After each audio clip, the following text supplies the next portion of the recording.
Every Memorial Day of every year across the American landscape, ordinary Americans line the streets to salute the troops and memorialize the fallen.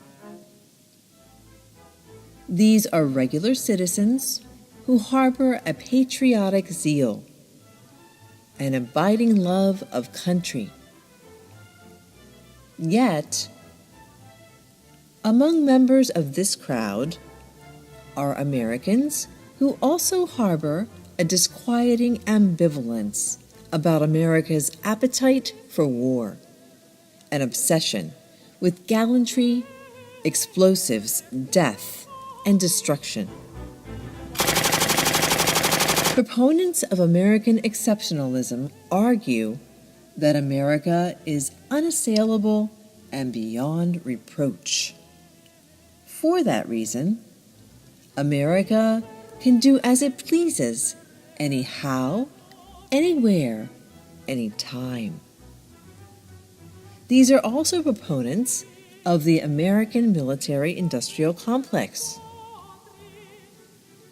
Who exactly are the beneficiaries of the American military craze? A coalition of groups with vested psychological, moral, and material interests in the propagation and deployment of high levels of arsenals.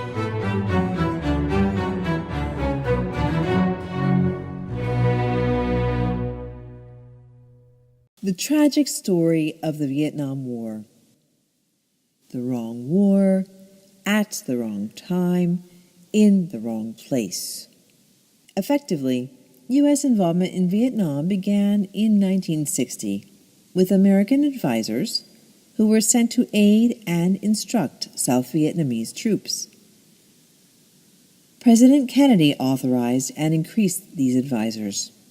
However, shortly before his death in 1963, he viewed the future when he stated, "I fear that a war in Southeast Asia will be unwinnable."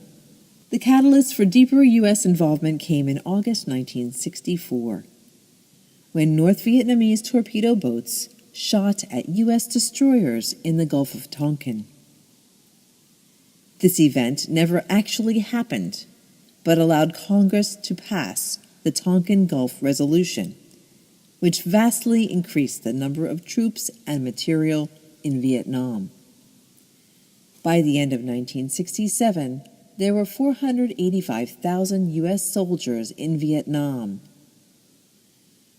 U.S. troop losses and civilian casualty figures were triggering domestic protests, and the outcome of the war remained uncertain. And Uncle Mark had some bone-chilling experiences in the Navy.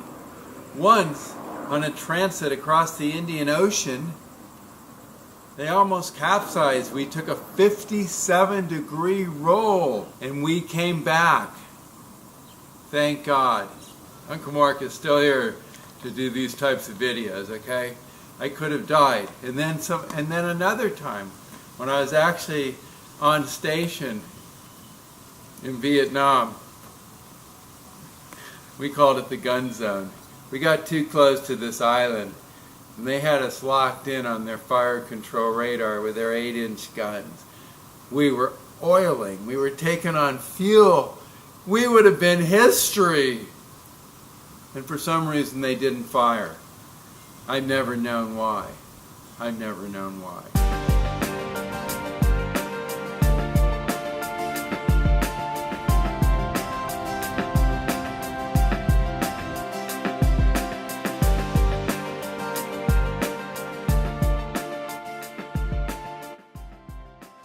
In the end, the Vietnam War claimed 58,151 American lives and an estimated 1 to 3 million Vietnamese lives. What a disaster.